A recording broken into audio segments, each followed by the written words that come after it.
Good evening, sir. Good evening, ma'am. Nagagalak po ako makilala kayo. Matika sa tumindig, si Benito, at para magic ang pangalang nagpakilala. I am General Benito San Diego, and she is my wife, Arcela. Naramdaman ni Miguel ang mahigpit na pakikipagkamay sa kanya ng papa ni Bennett, at nang angginang naman ang kanyang kakamayan iniiwas itong palad. Inignora ni Miguel ang panghihinang iyon at panghihiya na ginawa ni Arcela. Sinenyasan ni Benito ang dalawang babae na iwan sila ni Eric. Agad naman umalis sa harapang iyon ng mag-ina at nagtungo sa komedor para tulungan si Aling Pilar sa paghanda ng hapunan. Inaasahan namin mag-asawa ang pagdating mo noong nakaraang gabi. Bakit di ka nakarating? Ani Benito nang humakbang patungo sa minibar na nasa isang panig ng bahay. Kayo na sanang bahalang magpasensya sa akin, General. Ipinagdiinan ni Miguel ang pagbanggit sa General na nasaiko niyang ibig nitong itawag niya.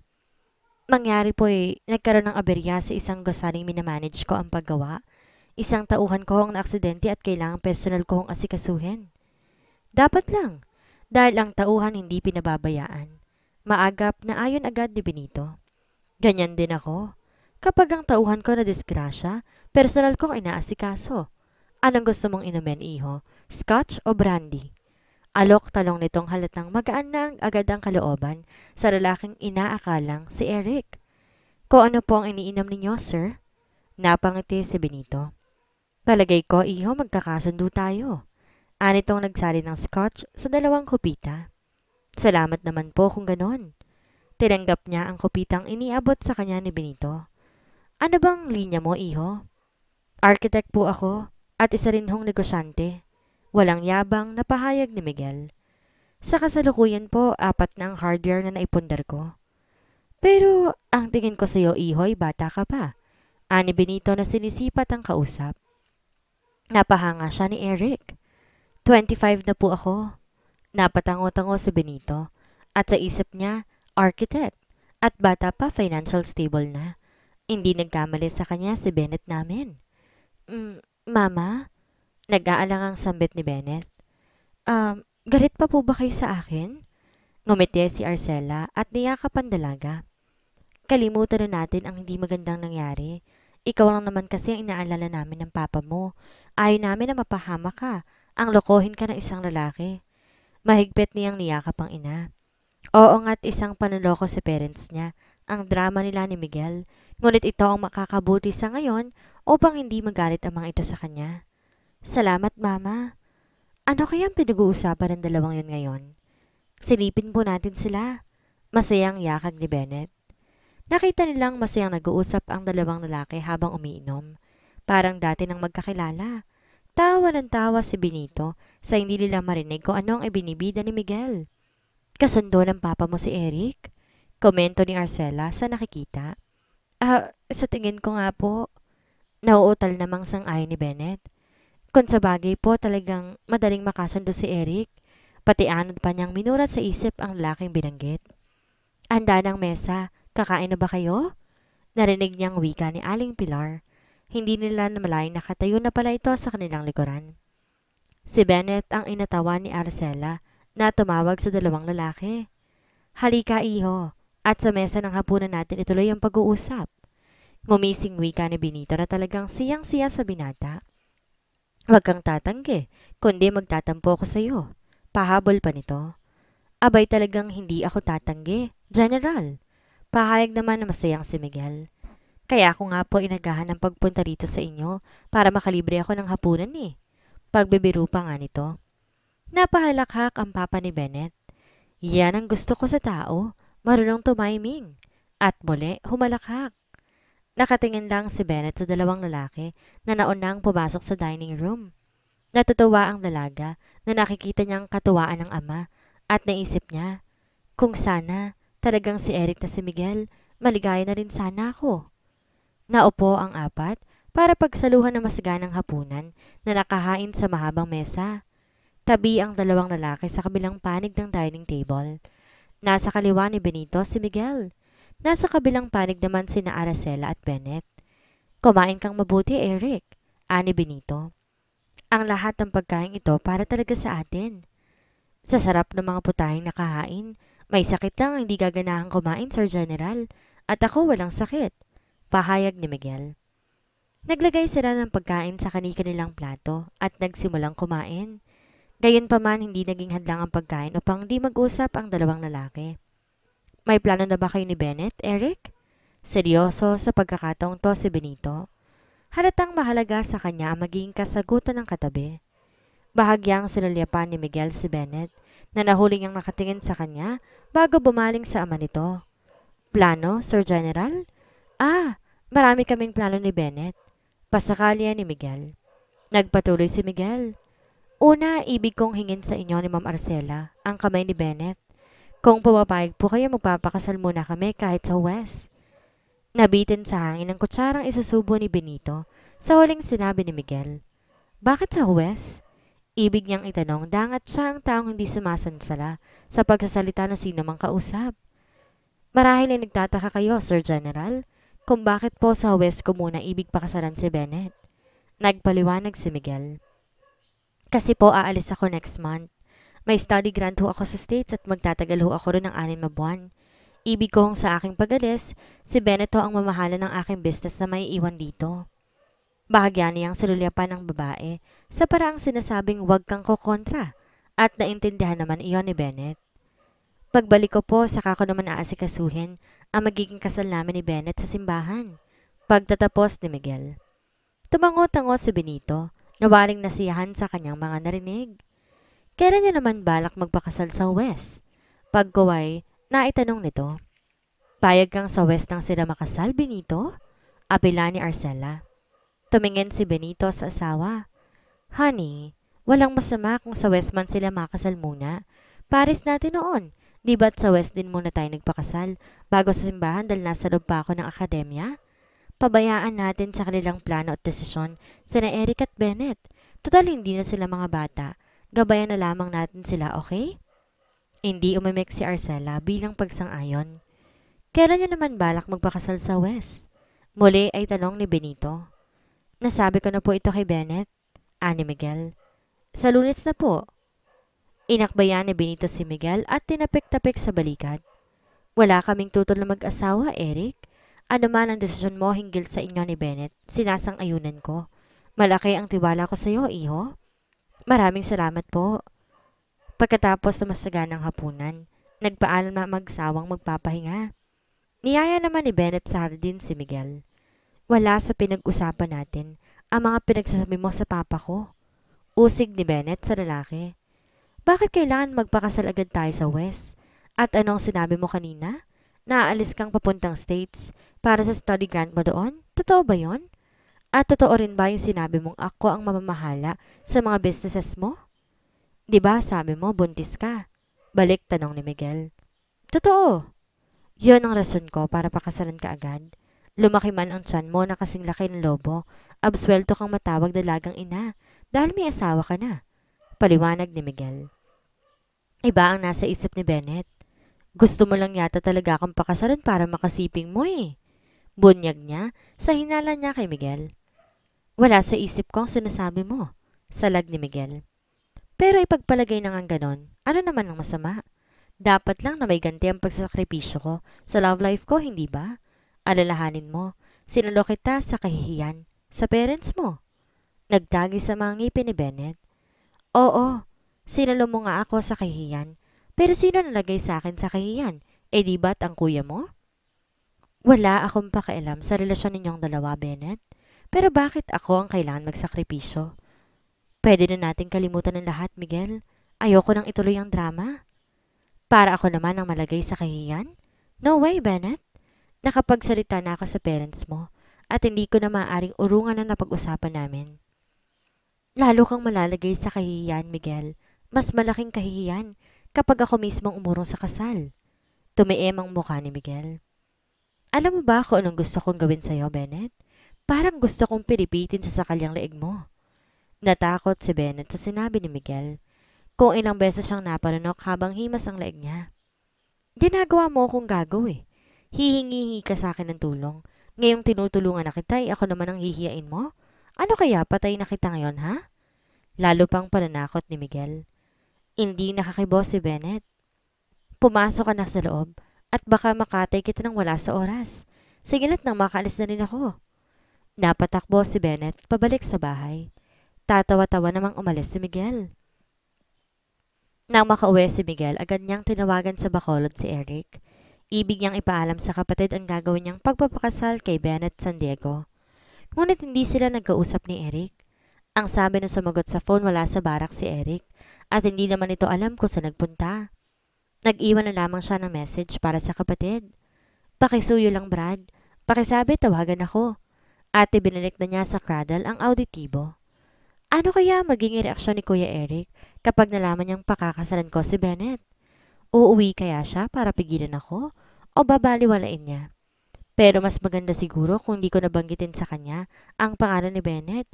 Basta mag-aasawa na ako at kailangan ko ang kanyang pagdalo. Tiyak kong masusurpresa siya. Balandang 10:00 ng umaga na makatanggap ng long distance call buhat sa Bacolod si Miguel. Ang Kuya Eric niya ang nasa kabilang linya. Kaalis ko lang dyan. Na-miss mo kaagad ako? Anito. Kasi kuya, may nakalimutan akong sabihin sa'yo bago ka umalis. Ano? Pasalubong mo? Pagbibiro ni Eric. Hindi. Nabibili dito kung ano man naringan sa Bacolod. Ang nakalimutan kong banggitin sa'yo ay ang aking pag-aasawa. Ani Miguel. Wala naman akong alam na girlfriend mo. Sino ba yung babae? Kilala ko ba? At bakit parang bigla-bigla yata? Kilala mo siya, pero secret muna. Pambibitin ni Miguel. At kaya biglang-bigla dahil nahuli kami ng father niya, nagla-lovemaking sa bahay nila. Naisip niya pang sabihin. Sa West ang kasal namin at sa Friday na. Sinabi niyang Biyernes sa halip na Lunes para umuwi kagad ito. Ibig ni Miguel na magkita ang kuya niya at si Bennett bago ang kasal nilang dalawa ng dalaga. Ito ang naisip niyang paraan upang hindi masacrifice ang love life niya. Isang pagbabaka sakali ang naisip niyang ito. Baka kapag nalaman ni Eric na si Bennett ang babaeng tinutukoy niyang pakasalan, ay magbagong isip ito. At sa halip na siya, baka panagutan na ng Kuya Eric niya ang responsibilidad kay Bennett. Ngunit bakit di pa niya sabihin ngayon na si Bennett na nga ang babaeng sinasabi niya? Kabisado ni Miguel ang takbo ng utak ni Eric. Iisipin lang nitong huli na isang drama ang kunway pagpapakasal ng kapatid niya para siya'y bumalik ng Maynila para mahulog sa bitag ni Bennett. Kuya, huwag kang mawawala sa araw ng kasal ko ha? Hindi, aba, paniniyak ni Eric. Uuwi ako. Kailangan nariyan ako sa oras ng kasal mo. Masayang tinapos sa magkakapatid ang pag-uusap. Nakangiting ibinalik ni Miguel ang auditibo sa cradle. Kapag pumalpak ang parang naisip niya, well, wala na siyang magagawa kundi ang pakasalan si Bennett kapag tumanggi ang kuya niya na panagutan ang responsibilidad sa babae.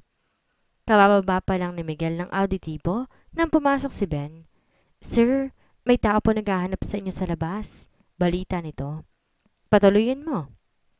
Nawala sa bukas sa pinto ang salesboy. Ang pumalit ay si Benito. Sir General. Bagaman nabigla sa pagsulpot ng ama ni Bennett, nagawang pasiglahin ni Miguel ang sarili. Tuloy po kayo, sir. Taranta niyang anyaya sabay tindig sa kinaupo ang swivel chair. Tuluyang nagtuloy si Benito. Huwag mong isiping ini-inspection kita, iho. Napadaan lamang ako. Ang sabi, bagaman yun talagang layunin sa pagpunta doon. Dito po kayo umupo, sir. Ang swivel chair ay naalok ni Miguel. Hindi ang isa sa dalawang upuang nasa harap ng office table. Scotch, sir? Meron ka ba rito? Nakaupo na si Benito at nasisiyahan siya ng labis sa pag-eestima sa kanya ni Miguel. Para po sa inyo, sir, meron. Sagot ni Miguel. Pero itinatago ko sa ibang nagpupunta. Ani ang binuksan ng sekretong taguan na natatakpan ng kulay blong kortina. Pilyo kang talaga. Natatawang wika ni Benito. Nagsali ng alak sa 2 baso si Miguel at ibinigay ang isa sa ama ni Bennett. Mabuti't inabutan kita, ani Benito matapos simsimin sa baso ang alak. Paalis na nga po sana ako pero ayos lang po. Makapaghihintay naman ang pupuntahan ko. Sinabi ito ni Miguel para ipahiwatig na mas mahalaga sa kanya ang dumating kaysa ano paman. May tao kang kausap? Opo sir. Papa na lang itawag mo sa akin, Miguel? Napamaang si Miguel. Paano nalaman ng ama ni Bennett ang tunay niyang pangalan? Sinabi ba ni Bennett? Ibinunyag ba siya nito? Bakit para kang natuka ng ahas, iho? Ngumising wika ni Benito. Nagulat ka ba dahil nalaman ko ang tunay mong pangalan? Agad nakabawi sa kanyang pagkagulat si Miguel. Hindi naman po, Papa. Actually, Miguel po talagang pangalan ko. Pero hindi ko na ito naririnig dahil nasanay na po akong tawaging Eric na mga taong malapit sa akin. Katwiran niyang baka malusot, sakaling may nalaman ng iba sa kanya ang general. Kaya naman pala eh. Kasi nung tinanong kita sa sales boy mo hindi dito kilala ang Eric at ang sabi, Miguel ang pangalan ng amo niya. Palayaw mo lang pala ang Eric? Palayaw? Yes, palayaw niya nga ang Eric. Ganun na nga po, Papa. Palayaw ko ang Eric. Ang sagwapo kasi ng Miguel eh. Ani Miguel, nadidugtungan pa ng pagbibiro. Para pong ang Miguel, hindi mapigil sa panggigigil. Napahalakhak si Benito. Pagkaway, bakit naman naging Eric ang palayaw mo? Ang layo nun sa Miguel ah. Erika po kasi ang pangalan ng mama ko, aniya. Nakatakda ho niyang ipangalan sa akin ng Erika kung ako ay naging babae. Ang kaso ko naging lalaki ako kaya naging palayaw ko na lamang. At ang Miguel naman ho'y pangalan ng aking ama. Junior po ako eh. Parang ako pala at si Bennett. Junior ko sana si Bennett kung naging lalaki. Pahayag pa nito. Ganun po pala. Pati anod ni Miguel. Muli niyang sinalinan ng alak ang baso ni Benito. Paano nga pala yung taong kausap mo? Balik ni Benito sa kanilang pinag-uusapan kanina. Pwede naman pong iba nang gumawa noon para sa akin. Mas malaga ho kasi sa akin ang kapamilya kaysa ho anumang bagay. Magandang patakaran sa buhay. Nalulugod na wika ni Benito. Magtatanghali na iho. Anito, matapos sulyapan ng orasang nakasabit sa dingding. Doon na natin ito ituloy sa bahay at doon ka na rin mag-lunch. Nagpahanda ako sa bahay para sa ating dalawa. Sige po. Walang pagtutol na wika ni Miguel. Tinapos sila ang bahagyang pag-inom at umalis sa hardware sakay ng magkaibang kotse. Wala si Bennett nang dumating sina Benito at Miguel sa bahay. Ayon kay Arcela na may pakitang giliw na ngayon sa magiging manugang, nagsadya ang una sa pinapasukang kumpanya para mag-resign. Kakain ba muna tayo, iho, o iinom na? Pagsabayan na lang po natin, Papa, para tipid sa oras.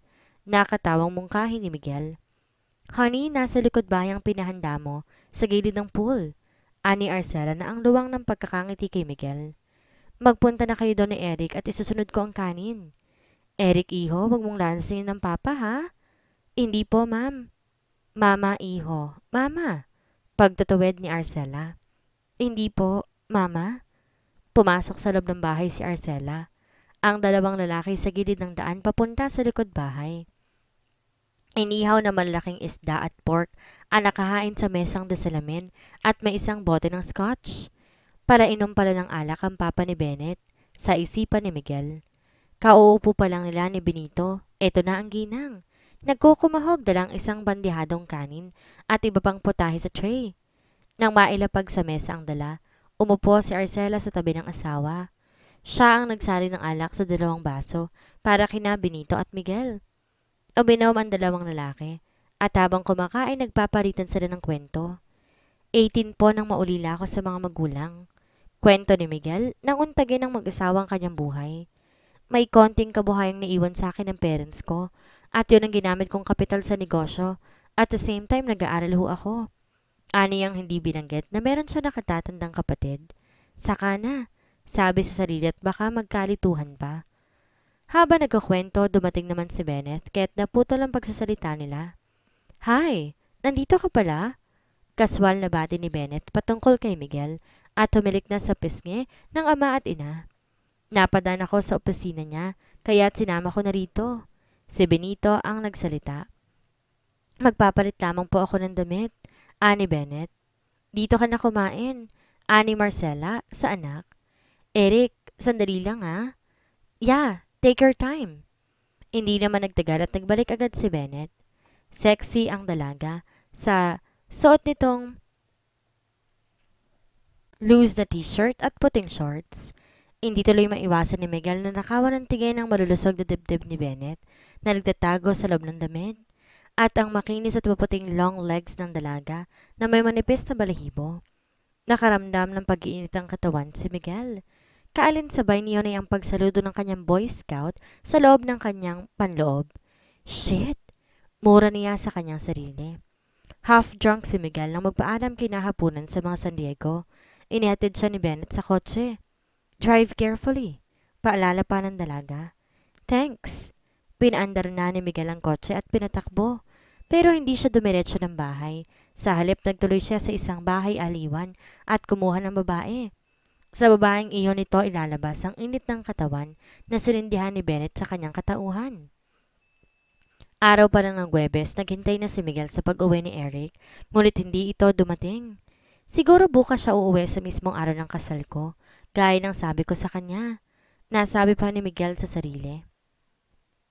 Biyernes ng umaga, sinundo ni Miguel sa bahay si Bennett. Nagtaka ang dalaga ng dalhin na ito sa kanila. Bakit mo ko dinala dito? Tanong ni Bennett. May bisita akong darating at ibig kong ipakilala ka sa kanya. Sabi lang ni Miguel. Maghapon sila naghintay ngunit hanggang sa gumabi na, wala pa ring sinabing bisita ni Miguel. Ano nangyarit hindi dumating si Kuya Eric? Katagang naglalaro sa isip ni Miguel. Gabi na, uuwi na ako. Untag ni Bennett sa pag-iisip ni Miguel, sabay dampot sa handbag niya. Dito ka na kaya? Matulog para may katabi ako. Biro pa ng lalaki. Ano ka, sinuswerte? Supalpal agad ni Bennett. Pakakasal lang ako sa'yo, pero hindi ako pasisiping, no? Gago man ang kuya mo, hindi ko pagpapalit sa'yo. Dagdag pa nitong nakakasakit ang damdamin. Ngumiti si Miguel. Alam kong maganda ka at sexy, Bennett. Anito. At minsan na ako naaraw sa'yo, alam mo ba? Nagawa mong pag-initin ng damdamin ko. Napatayo mong Boy Scout ko pero hindi ko kinakain ang pagkaing tirana ng kuya ko. Ganting pananakit ni Miguel. Nagpupuyo sa galit na umalis si Bennett. Kasunod ang malutong na halakak ni Miguel. Idiot! Baka pag naghubad na ako sa harap mo, kainin mo rin ang tira ng kuya mo. Nang tumawag si Miguel sa Bacolod kinabukasan, nalaman niya sa isang kasamahan nitong engineer na may sakit si Eric. Trangkaso lang naman daw pero kailangan manatili ng kung ilang araw muna sa provincial hospital. Dahil sa nalaman na wala ng pag-asa si Miguel na makakalusot pa sa sinuong na kompromiso. Araw ng Lunes, kasama na ni Miguel ang judge na magkakasal sa kanila ni Bennett. Nang magpunta sa tahanan ng mga San Diegos. Pagkatapos ng kasal, agad na nagpaalam ang judge sa kabila na mahigpit na pagpipigil ni Benito. Dito ka na kumain, Judge. Pamimilit ni Benito. Para naman makakapagpunta kayo at makahunta tayo kahit sandali. I don't want to disappoint you, General, but I hope you understand. Meron pa akong ikakasal. Magarang na pagtanggi ng kagalang-galang na Wes. Well, kibit balikat ni Benito. Kung hindi papipigil, wala akong magagawa. Nice meeting you na lang, Judge. Nice meeting you too. Pumasok silang lahat sa dining room, pagkaalis ng Judge, at pinagsaluhan ng masaganang pagkain na nakahanda sa mahabang mesa. Masayang-masaya ang bawat isa habang nagsasalusalo. Pati na ang mga kawakse sa bahay. Bawat isa sa kanila ay maligaya sa pag-aasawa ni Bennett. Hindi lang minsan ikakasal ang Securita Bennett ninyo, 2 beses, at ang susunod ngay sa simbahan, en grande. Kaya dalhin nyo ang mga pamilya ninyo, ha? Buong pagmamalaki, at may halo na ring yabang na pahayag ng general, na pinalakpakan naman ng mga kawaksi sa pangunguna ni Aling Pilar. Pagkatapos ng kainan, nag-inuman na ang mga lalaki, ngunit hindi masyadong umiinom si Miguel, bagay na naunawaan naman ni Benito. Aalis kasi ang bagong kasal para mag-honeymoon. Honeymoon? Naligalig ang isip ni Bennett. My God! Ni minsan hindi ko naisip na 2 lalaki ang makakagalaw sa aking katawan at magkakapatid pa. Pero may magagawa pa ba siya? Kasal na sila ni Miguel, kaya't may karapatan na ito sa katawan nito.